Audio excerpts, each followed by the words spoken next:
Le 7 juillet 1944, Saipan. Ils adossent un sergent mourant contre un arbre. Il ne peut pas marcher, ne peut pas être transporté. 3 à 5 000 soldats japonais déferlent d'une colline dans la plus grande charge Banzai de la guerre du Pacifique. Et son escouade doit se replier dans l'obscurité. Il n'y a plus rien à faire pour lui, et tout le monde le sait. Quelqu'un lui met un pistolet dans la main, 8 cartouches. C'est tout ce qu'il reste à Thomas Baker en ce monde. Nous reviendrons à cet arbre. Mais d'abord, il faut comprendre l'arme qu'on lui a remise, car chaque homme qui a jamais tenu ce pistolet avait le même calcul. Pas assez de balles, pas assez de temps, et plus aucune autre option. L'île de Samar, Philippines, octobre 1905. Un prisonnier nommé Antonio Caspi tente de s'évader et attaque des soldats américains. Il lui tire dessus 4 fois à bout portant avec un revolver Colt calibre 38. 3 balles traversent sa poitrine et perforent les 2 poumons. Une 4e traverse sa main et pénètre dans son avant-bras. Caspi continue de se battre. Ils finissent par l'arrêter en lui fracassant le crâne avec la plaque de crosse en acier d'une carabine Springfield. Le colonel Lagarde documente le cas. Caspi était un rebelle Pulahan de Samar, pas un Moro du Sud. Mais ce qui lui est arrivé était un aperçu exact de ce qui se passait à 960 km de là. Dans le sud des Philippines, les guerriers Julamentado Moros avaient subi une purification rituelle, enveloppé leurs membres avec des garrots en cuir pour ralentir la perte de sang, et chargé les positions américaines avec des épées. Le calibre 38 les traversait sans les ralentir. Voici pourquoi. Une balle de calibre 38 mesure 9,07 mm de diamètre. Un calibre 45 mesure 11,43 mm. Selon les lois de la guerre, les balles militaires ne peuvent pas s'expanser. Le trou fait donc exactement la taille de la balle à l'entrée. Cette différence, moins de 2,5 mm, faisait la différence entre un homme qui continuait de charger et un homme qui tombait. Le rapport du général Wood de 1904 était sans détour. Le revolver de calibre 45 arrête un homme net. La plupart des gens vous diront que le M1911 a été conçu pour combattre les Moros. Ce n'est pas le cas. Le pistolet n'a atteint les Philippines qu'à la mi-1913, après le dernier engagement majeur. Ce sont les revolvers de calibre 45 qui ont combattu les Juramentados. Mais l'expérience morale a créé l'exigence du calibre 45. L'exigence a créé la cartouche et la cartouche a créé l'arme. En 1904, le colonel John Thompson et le major Louis Lagarde ont mené les tests qui ont déterminé le calibre. Les abattoirs de l'Union Stockyards à Chicago. Bovins vivants, chevaux et cadavres humains, 7 calibres. La conclusion ? Une balle qui aura l'effet de choc et le pouvoir d'arrêt à courte distance nécessaire pour un pistolet militaire devrait avoir un calibre d'au moins 45 centièmes de pouce. John Browning développait des pistolets semi-automatiques pour Colt depuis les années 1890. Il a agrandi son modèle 38 ACP pour répondre au mandat du 45. 6 années de perfectionnement. Lors de l'essai final, son pistolet a tiré 6000 cartouches face au Savage. Le Savage a subi 37 dysfonctionnements. Le Colt de Browning en a eu 0. Adopté le 29 mars 1911, $14,25. Et voici un détail qui relie les origines entre elles. Le colonel Thompson, l'homme qui avait mené ces tests sur le bétail, a présidé la commission qui a approuvé le M1911. Puis il a pris sa retraite et a inventé le pistolet mitrailleur Thompson, chambré dans le même calibre 45 ACP. Browning a construit le pistolet avec des tolérances intentionnellement lâches. La culasse cliquetait. Les ingénieurs détestaient ça. Ils ne construisaient pas un pistolet de précision. Il construisait quelque chose pour des conditions qui n'existaient pas encore. Boue, glace, sang, sable. Retenez bien cela. Ces tolérances lâches vont sauver des vies dans un endroit appelé Chosin. L'armée avait son pistolet. Ce qu'elle ne savait pas encore, c'était à quoi il allait réellement servir. Le 8 octobre 1918, la forêt d'Argonne. Du brouillard dans les ravins. Des tirs de mitrailleuses résonnant contre le calcaire humide. Alvin York a failli ne jamais partir à la guerre. C'était un objecteur de conscience des montagnes du Tennessee, un chrétien qui croyait que tuer était un péché.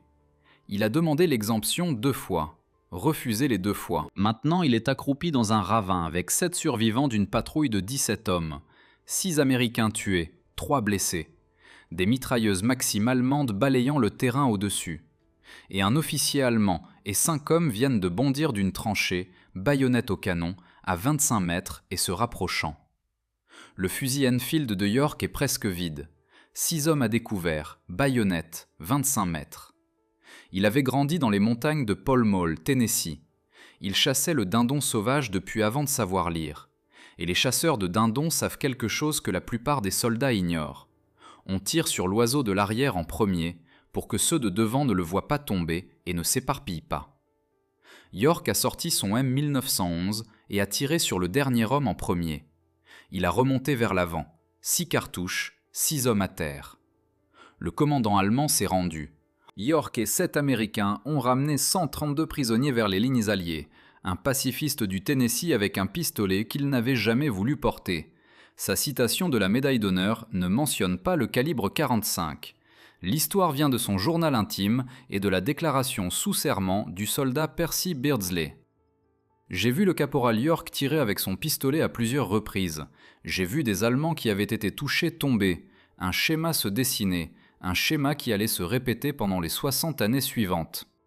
Personne n'avait prévu d'utiliser ce pistolet. C'est ce qui arrivait quand le plan était déjà mort. Pendant la Première Guerre, le M1911 était l'arme de secours, celle qu'on saisissait quand le fusil faisait défaut. Lors de la guerre suivante, des hommes allaient le saisir en sachant qu'ils ne saisiraient plus jamais rien d'autre. Retour à Saipan, retour à cet arbre. Baker avait refusé l'évacuation, avait dit à son escouade qu'il préférait mourir plutôt que de risquer la vie d'un autre homme en le transportant. Alors ils l'ont laissé avec un pistolet, et le seul adieu que quiconque pouvait formuler au milieu d'une charge banzai. Sa citation de la médaille d'honneur dit « Quand on l'a vu vivant pour la dernière fois, le sergent Baker était adossé à un arbre, pistolet en main, faisant face calmement à l'ennemi. » Plus tard, le corps du sergent Baker a été retrouvé dans la même position, l'arme vide, avec 8 Japonais gisant morts devant lui. Même bataille, le lieutenant-colonel William O'Brien s'est battu avec 2 Colt 45 jusqu'à ce qu'il meure en servant une mitrailleuse. Les 2 hommes ont reçu la médaille d'honneur à titre posthume. Ce mot définit le M1911 pendant la Seconde Guerre mondiale. Au moins 20 actions ayant mérité la médaille d'honneur impliquaient ce pistolet. 12 de ces 20 hommes ont été tués, 60%. Dégainer une arme de poing dans ce type de combat n'était pas offensif. C'était la fin de la ligne. Le pays en a fabriqué, vous savez, 1 880 000 pour la guerre. Remington Rand, une entreprise de machines à écrire, en a construit 900 000. Leur produit le plus connu auparavant avait une touche de retour arrière. Si vous avez déjà tenu un 1911, vous connaissez le poids. 1 kg 130 g chargé. Prenez un livre à couverture rigide. C'est ce que Baker avait dans la main contre cet arbre. Le rapport d'après-action d'un bataillon de Marines Raiders de Nouvelle-Géorgie, novembre 1943, résumait toute la guerre du M1911 en une seule ligne. A très bien tenu, mais a été très peu utilisé, presque jamais nécessaire, totalement fiable, jusqu'à ce qu'il soit la seule chose qui restait. Et puis le temps a tourné.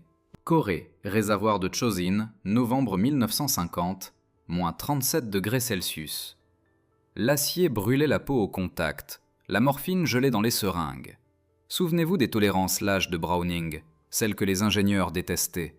Les lubrifiants standards gelaient complètement. Les culasses se bloquaient si fort que les Marines urinaient dessus pour dégeler les verrous. La réputation de la carabine M1 a été détruite à Chosin. Le M1911 a survécu. Les soldats ont enlevé chaque goutte d'huile et l'ont fait fonctionner à sec. Le même ajustement approximatif qui cliquetait dans une salle propre laissait la glace passer sans se gripper. Le général S.L.A. Marshall a noté plus de cas d'utilisation efficace du pistolet réglementaire en Corée que dans toutes ses études sur la Seconde Guerre mondiale combinées. Les forces chinoises étaient spécialisées dans l'infiltration nocturne. Elles apparaissaient à l'intérieur des trous de combat américains. À cette distance, on n'épaulait pas un fusil. L'arme a survécu aux glaces de Chosin. Quelques mois plus tard, dans les collines boueuses de juin 1951, elle fut la dernière ligne de défense du soldat de première classe Jack Hansen, du 31e régiment d'infanterie. Son escouade avait 4 blessés qui ne pouvaient pas se déplacer rapidement. Hansen s'est porté volontaire pour couvrir leur repli. Il leur a dit de partir. Il est resté sur la position. Quand la contre-attaque a repris la colline le lendemain matin, Ils ont trouvé les munitions de la mitrailleuse épuisées. Un M1911 dans sa main droite, la culasse verrouillée en arrière sur un chargeur vide, une machette dans sa main gauche, 22 corps ennemis devant son trou de combat. Il avait utilisé chaque arme qu'il possédait dans l'ordre jusqu'à ce qu'il ne reste plus rien. Culasse verrouillée en arrière. C'est comme ça qu'il le retrouvait toujours. Baker à Saipan. Hansen en Corée, la dernière cartouche tirée. La culasse bloquée ouverte et l'homme derrière elle était déjà parti. L'endroit suivant où cela s'est produit, les murs étaient assez proches pour les toucher. Vietnam. L'air sentait la terre retourner et quelque chose de pire. Quelque part sous le sol de la jungle, l'ennemi attendait. Des centaines de rats des tunnels de l'armée se sont portés volontaires pour cette mission au cours de la guerre. Moins d'1,65 m, de constitution menue. Les tunnels faisaient au mieux 90 cm de large. Argile rouge, creusée à la main, parfois ils plongeaient verticalement vers un deuxième niveau qui s'étendait sur des kilomètres. L'air assez épais pour goûter la terre et la sueur, et quelque chose de chimique qui brûlait la gorge. Pas de place pour se retourner. Si vous rencontriez quelqu'un venant en sens inverse, l'un de vous allait mourir face en avant, et l'autre allait mourir en rampant à reculons dans le noir. Ils entraient avec une lampe torche, un couteau et un 45. Le capitaine Herbert Thornton a constitué les premières équipes de nettoyage de tunnels en 1966. Son évaluation, il devait avoir un esprit curieux, beaucoup de tripes et beaucoup de vrais crans, parce qu'on pouvait se faire expulser de là en un battement de cœur. Le M1911 sous terre, c'était puissance et punition.